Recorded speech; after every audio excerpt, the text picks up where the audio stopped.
ब्रह्मचर्य नहीं है तो आप में स्वाभाविक ये कमियां जागृत होंगी जो अध्यात्म में चलने ही नहीं देंगी। ब्रह्मचर्यहीन के लक्षण, जिन्होंने ब्रह्मचर्य का नाश किया है, अपने आप जांच लेना। उसके अंदर बार बार काम पीड़ा जागृत होगी, उसका विचार कामाशक्त होगा, पहला लक्षण। बस उसकी बार बार वृत्ति काम की आएगी, बार बार पीड़ा हृदय में काम भोग की प्रेरणा देगी। वो इतना असमर्थ होने लगता है कि आंख मिला के बात करने की भी हिम्मत नहीं रह जाती उसमें। हर समय उसके अंदर एक हीनता सी छा जाती है। वो बहुत चालाकी से अपने को छुपाना चाहता है, झूठ बोलता है, थोड़ी ऐंठन भी दिखाना चाहता है कि मैं कुछ हूं, पर अंदर से खोखला हो जाता है।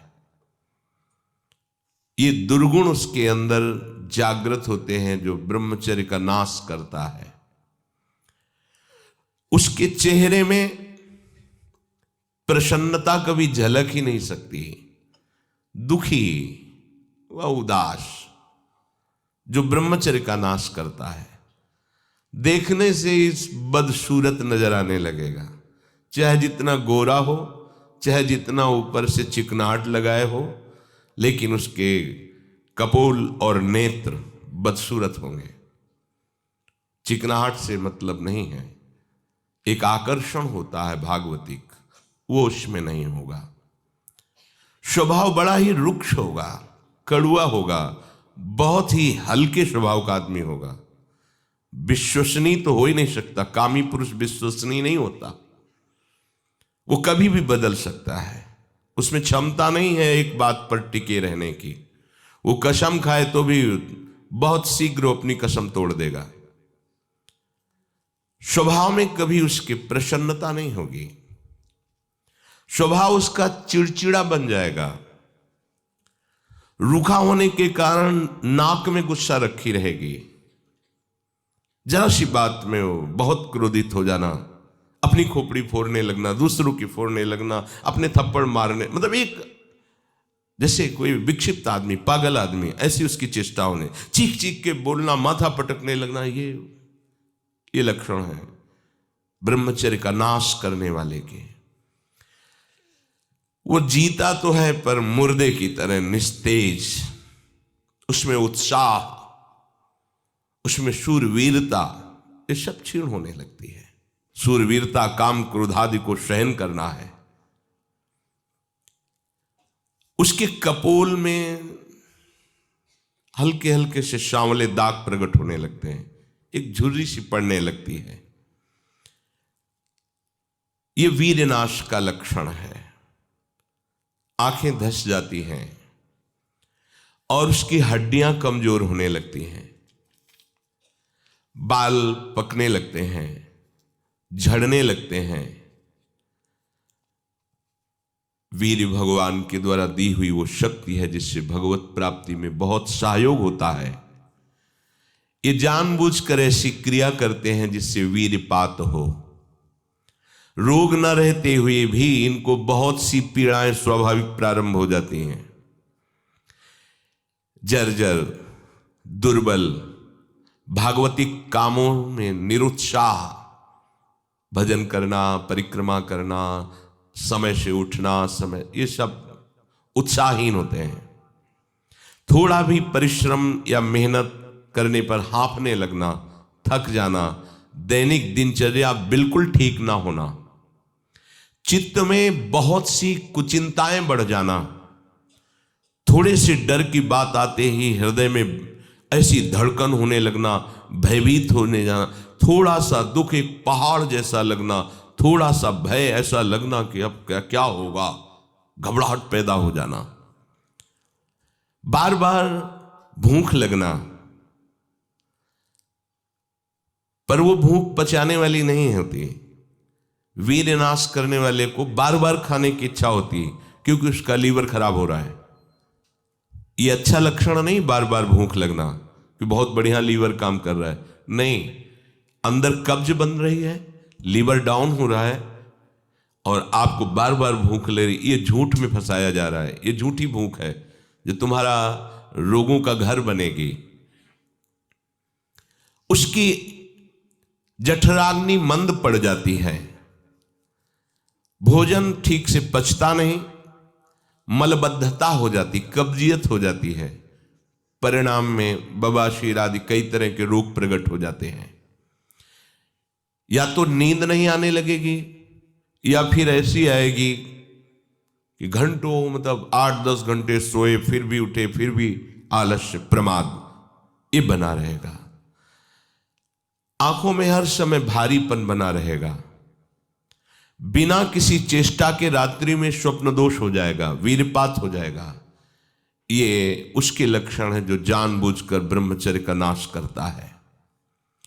वीर का इतना पतला हो जाना कि लघुशंका के लिए जोर करने पर वीर निकल जाना बहुत बड़ी हानि है।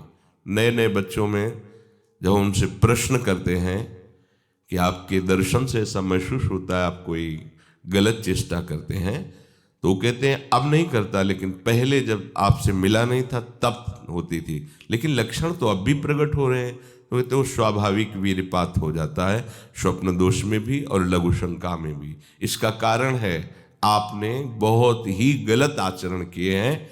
ये जो हस्त मैथुन आदि क्रियाएं हैं इनके द्वारा पूरा का पूरा आपका जीवन नष्ट हो जाता है। इसे खिलवाड़ मत समझो। चाहे गृहस्थी में भी जाना हो तो खिलवाड़ मत करो। आप गृहस्थी लायक नहीं रह जाएंगे। आप जो गृहस्थ धर्म में संतानोत्पत्ति क्रिया है आप उसके लायक नहीं रह जाएंगे, आप में योग्यता नहीं रह जाएगी। इसलिए सावधान। परमार्थ में चलना है तो अत्यंत आवश्यकता ही है ब्रह्मचर्य की, पर गृहस्थ में चलने के लिए भी ब्रह्मचर्य की आवश्यकता है।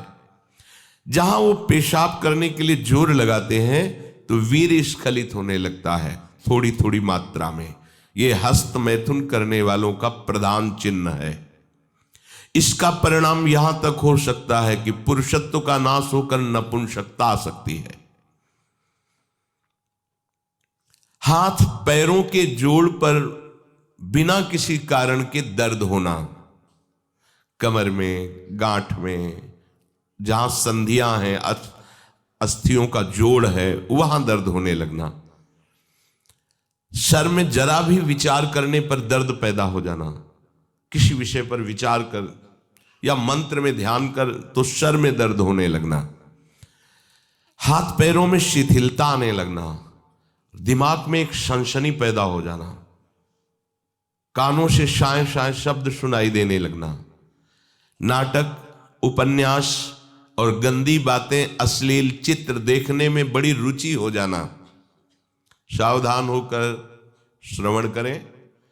भगवत मार्ग के उपासक हैं। कुछ उपासकों में जो बाहर अनुशासनहीन होकर के रह रहे हैं और उनके पास स्मार्ट मोबाइल क्या कहते हैं वो है, तो वो लोग कभी ऐसी गलती ना करें, सर्च करके ऐसे दृश्य ना देखें, नहीं तो तुम्हारा ऐसा नाश होगा कि तुम इस बात को किसी भी साधन से पूर्ण नहीं कर पाओगे।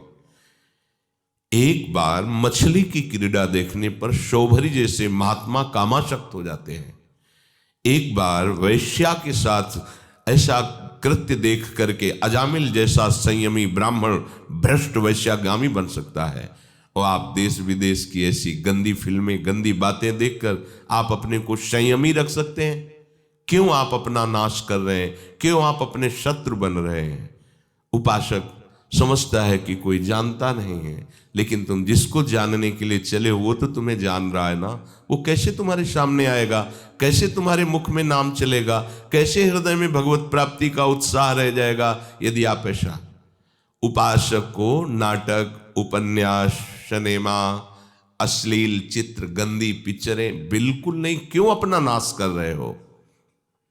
पर उसको रुचि हो जाएगी, जो व्यभिचारी प्रवृत्ति से युक्त है उसको ये अच्छा लगेगा। बार बार पेशाब होने की इच्छा होना, पेट में ऐसा लगना जैसे बहुत गर्मी पैदा हो गई है, और प्रमेह आदि उग्र रोगों का प्रादुर्भाव हो जाना, ये ब्रह्मचर्य नाश का लक्षण है।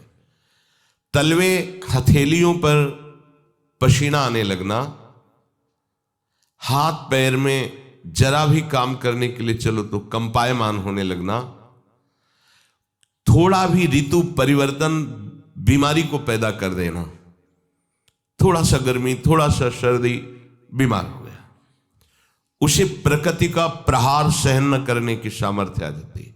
वो प्रकृति का प्रहार सहन नहीं कर सकता, ऐसी स्थिति हो जाती है। चेहरे पर मुहासे प्रकट हो जाना, कभी कभी अचानक खड़े होने पर आंखों के सामने अंधेरा छा जाना, अधिक वीरपात होने पर मूर्छा भी आ जाना, स्मरण शक्ति का ह्रास हो जाना, बहुत बार प्रयास करो फिर भी याद नहीं होगा।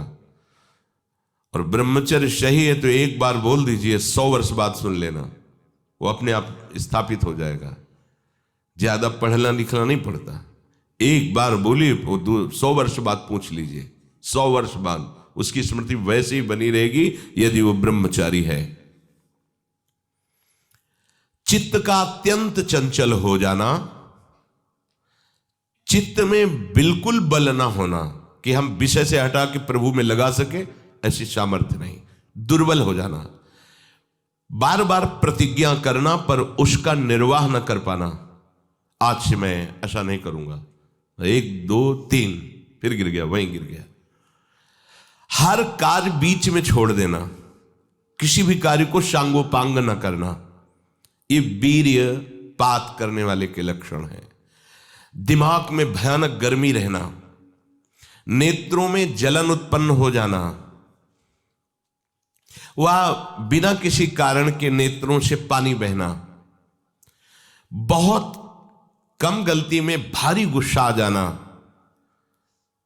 बहुत कम लाभ में फूल जाना, अहंकार आ जाना, कम लाभ में भी कोई लाभ नहीं, छोटी मोटी वस्तुओं के प्राप्त होने पर अहंकार आ जाना, माथा, कमर, मेरुदंड, छाती, इनमें बराबर दर्द बढ़ते जाना, बड़ी हालत खराब हो जाती है। ऐसे दर्शन हुए ऐसे जनों के, आंखों से दिखता नहीं, 28 वर्ष के होंगे वो लगभग, वैराग्य इस कोटि का कि आप सोच भी नहीं सकते, बाहरी बस लंगोटी अचला और फुटपाथ में पड़े रहना। और पूर्व विद्यार्थी जीवन में विद्यार्थियों के साथ हस्तमैथुन करने का अभ्यास वो इतना दृढ़ हो गया था कि 10-10, 15-15 बार एक दिन में स्वाभाविक ऐसे, तो उनकी हालत ये थी कि आंखों से दिखना बंद हो गया था, खड़े होने की सामर्थ्य नहीं। तो हितधाम में एकांत में मिलके कहा था कि आपका जो ब्रह्मचर्य का प्रवचन सुना हमें, तो ऐसा लगा कि शायद आप उपाय बता सकते हो। तो हम कहा हमारे पास कोई, हम आयुर्वेदाचार्य है नहीं, और दूसरी बात है कि ये चीज़ आपके हाथ में है, अगर आप नहीं रोकते हैं तो आपको ऐसी दशा में पहुंचा देगा एक क्रिया कि आप किसी काबिल नहीं रह जाएंगे।